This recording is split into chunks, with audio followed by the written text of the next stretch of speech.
My wife deserves a one-night stand after beating cancer. My wife and I have been married since 2001 and together since 1999. She is the most intelligent, thoughtful, caring, loyal person I know, and I have always thought of myself as fortunate to have met and married her. She is, even today, aesthetically beautiful, and men have told her this throughout our marriage. She has always shot them down. Earlier this year, she was diagnosed with uterine cancer, stage 4, and had a full hysterectomy. It was all dealt with quickly and she made a full recovery. It was very hard for her, and at points she told me she just felt like giving in to the cancer, but she got through it all. I took time off work to look after her after the surgery and all seemed well. There were some to be expected emotional instances on her part, and although I am not an emotional person, we dealt with them together. After her recovery, she was insistent that we start living life to the fullest and took a 10-day trip to Europe, followed by a trip to Belize. We also have a trip to the UK and Spain/Portugal later this year. I am fine with these things, building memories and crossing bucket list adventures off our list. I also understand that these are a result of feeling fragile on her part. She also took up yoga, swimming and healthy cooking classes. I was fully on board until last week. Last week she came home from work and told me she wanted a hall pass. A one-time opportunity for her to have intimacy with someone else besides me. She said that since her cancer diagnosis, her outlook on life has changed and she doesn't want to be handcuffed from doing things she once do. She explained that there is this guy at her work that she has always had some attraction to. He is leaving the company and she will never see him again, so this is the perfect opportunity to sleep with someone else. She said that I could say no of course, but that she would be mad/disappointed at me for an indeterminate amount of time and that it would be confirmation of my male toxicity and insecurity. I don't consider myself to be toxic, and if not wanting your wife of 20+ years to have intimacy with someone else is insecure, then I guess I am insecure. I told her that I appreciated her talking to me about this, but approval via coercion is not approval. I also said that I do not appreciate her language in describing my, as of yet, unknown reaction to this very large issue that could affect the rest of our marriage/life.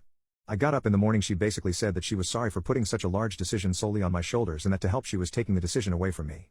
She booked a hotel near where her coworkers are having a party/send-off for this guy, and she would spend the night there, with him, and hoped that I would be here when she got back. That she would answer any questions I have about the night after it happened, but not before.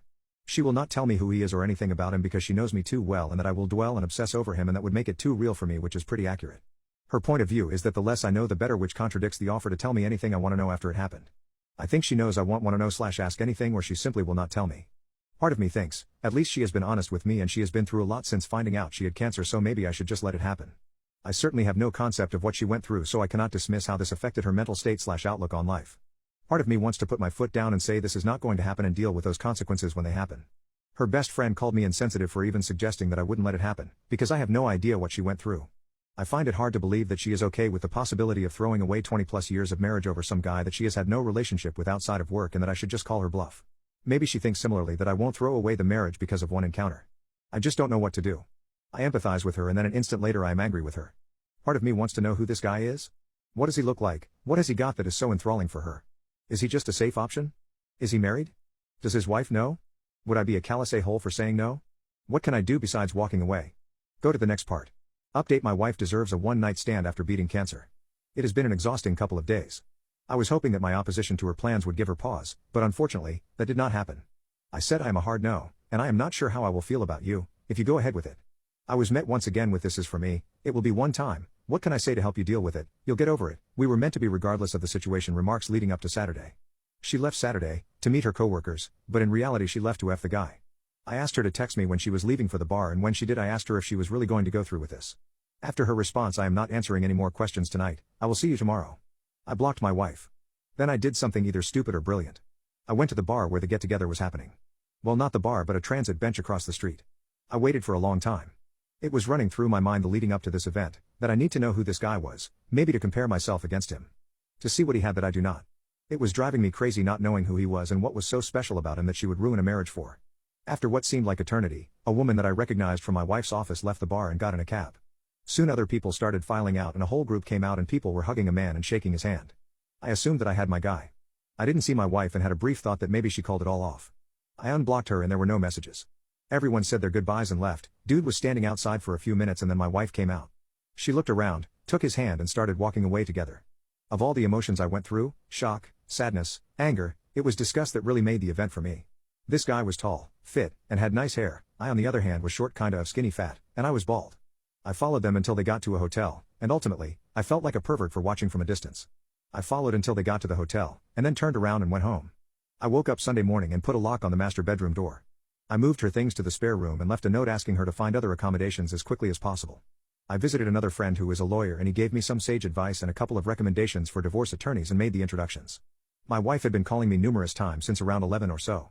Once blocked, the calls go to voicemail. I listened to the first couple but felt nothing but some satisfaction when she couldn't get through to me and she was obviously becoming concerned. I didn't want to go home, but I left in such a hurry that I didn't plan an overnight properly. I got home around 9 and as per my buddy's advice, I recorded the interaction. I was halfway up the stairs when she came up from the family room asking what was going on. Could we talk? I thought we talked about this. I just answered with I am not interested in discussing this tonight and went to bed. After not getting a response from me through the door, she left me alone. I feel kind of like a child for not talking with her and shutting the door on her, but I just couldn't look at her. Monday I got up and ready for work. She was waiting for me and asked if we could discuss getting back to normal. I said, "You have been doing all the talking for the both of us for the last week, why don't you continue?" and left for work. And then I said to her that I have an appointment with the attorneys my friend recommended for this week. Go to the next part. Update 2: My wife deserves a one-night stand after beating cancer. My lawyer wasn't available for a few days, so I was faced with the reality of having to live with my wife in the interim. I really didn't want to go home and have any discussion, let alone a discussion about our relationship. When I did get home, I was basically ambushed by her friends and my mother-in-law. Instead of taking the remorseful approach, they decided that a full court press was what the situation warranted, and I was basically berated by them.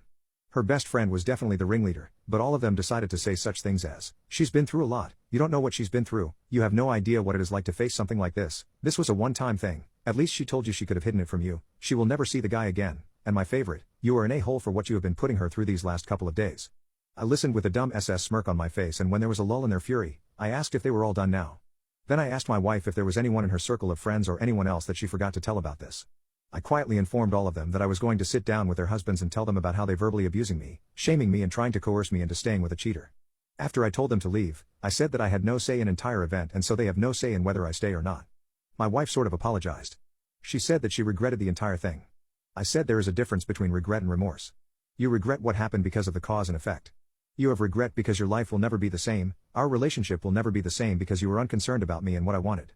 She asked if I had any questions that she would answer them now, no matter how disturbing. I said that the one question I do have is, why? Why someone else in the first place? She said that the cancer scared her to her core. She felt like she was rushing toward mortality and stepping out of that tunnel was appealing. She said that after all this time of being a wife, and mother and worrying about family, this was something just for her. An escape.